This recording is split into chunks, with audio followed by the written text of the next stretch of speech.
ನಮಸ್ಕಾರ ಅಂತಮ್ಮ.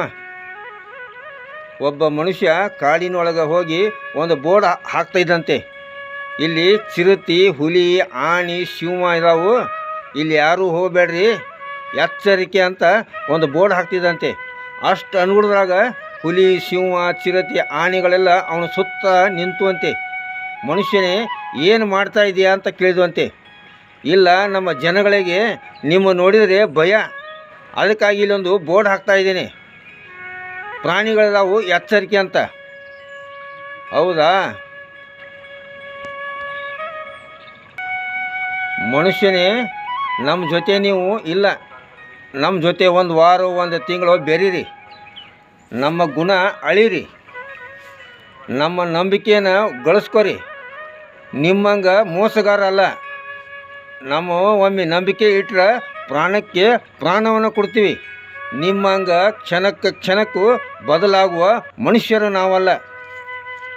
ದುಡ್ಡು ಬಿಸಾಕಿದರೆ ಪಕ್ಷಪಾತ ಮಾಡುವ ನೀವು ಮೋಸಗಾರರು ಅಂತ ಹೇಳಿ ಅವೆಲ್ಲ ಮೀಟಿಂಗ್ ತೊಗೊಂಡುವಂತೆ. ಅವೆಲ್ಲ ಮೀಟಿಂಗ್ ತೊಗೊಂಡು ನಾಡಿನೊಳಗೆ ಬಂದ, ಇಲ್ಲಿ ರಾಕ್ಷಸರು ಇದ್ದಾರೆ, ಈ ಪ್ರಾಣಿಗಳು ಯಾರು ಬರಬಾರ್ದು ಅಂತ ಅವೊಂದು ಬೋರ್ಡ್ ಹಾಕಿ ಹೋದುವಂತೆ. ಹೌದಲ್ವಾ? ಮಂಡಲ ಮಧ್ಯದೊಳಗೆ ಬೆರೆಯುತ್ತಿಹ ಕರ್ನಾಟ ದೇಶದೊಳಿರುವ ಕಾಳಿಂಗನೆಂಬ ಗೊಲ್ಲನ ಪರಿಯ ನಿಂತು ಬೇಳ್ವೆನು. ಧರಣಿ ಮಂಡಲ ಮಧ್ಯದೊಳಗೆ ಬೆರೆಯುತ್ತಿಹ ಕರ್ನಾಟ ದೇಶದೊಳಿರುವ ಕೊಲ್ಲಗೌಡನು ಬಳಸಿನಿಂದ ತುರುಗಳನ್ನು ಬಳಿಗೆ ಕರೆದನು. ಎಳೆಯ ಮಾವಿನ ಮರದ ಕೆಳಗೆ ಕೊಳಲನೂದುತ ಗುಗಳನ್ನು ಬಳಿಗೆ ಕರೆದನು.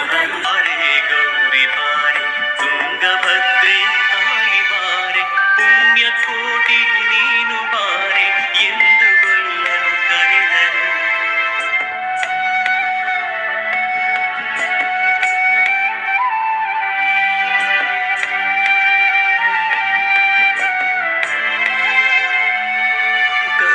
ಬಾರೆ ಗೌರಿ ಬಾರೆ, ತುಂಗಭದ್ರೆ ತಾಯಿ ಬಾರೆ, ಪುಣ್ಯಕೋಟಿ ನೀನು ಬಾರೆ ಎಂದು ಗೊಲ್ಲನು ಕರೆದನು.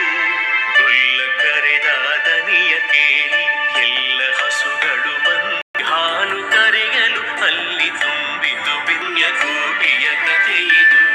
ಸತ್ಯವೇ ಭಗವಂತನಿಂದ ಪುಣ್ಯಕೋಟಿಯ ಕಥೆ.